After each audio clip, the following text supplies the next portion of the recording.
उदालगुरि जिल्लानि सिङाव थानाय नैबे पानारि ओनसोलनि साहा पार्टआव जे भारत आरो भुटान सीमा ओनसोल खालिंदुवार फरेस्ट रिजार्भ ओनसोलनि नैबे सेराव जिहेतु बेवहाय थांनाय माने समफ्राव माखासे जेंनाजों मोगा मोगि जाबाय थादों।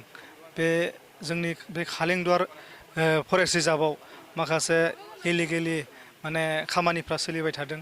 बेखौनो मालाबा माने बिफां दाननायनिफ्राय लानानै मालाबा माने जिब जुनारखौ नस्थ' खालामनायनिफ्राय लानानै बायदिसिना माने आयेन बेरेखा हाबाफोरा बेवहाय सोलिबाय थादों।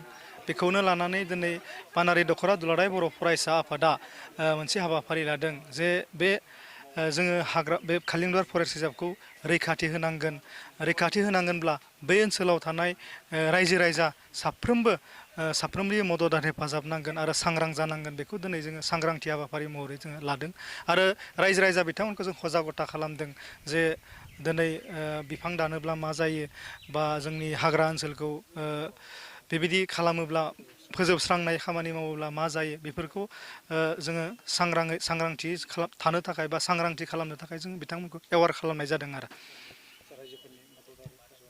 दिनै बेवहाय मा होनना बुङो रायजोफोरा जोबोद लोब लोब फैदों। बेवहाय जोङो खावलायदोंमोन हौवा आरो हिन्जाव गासैबो बेवहाय फैनानै बाहागो लाफैनांगौ।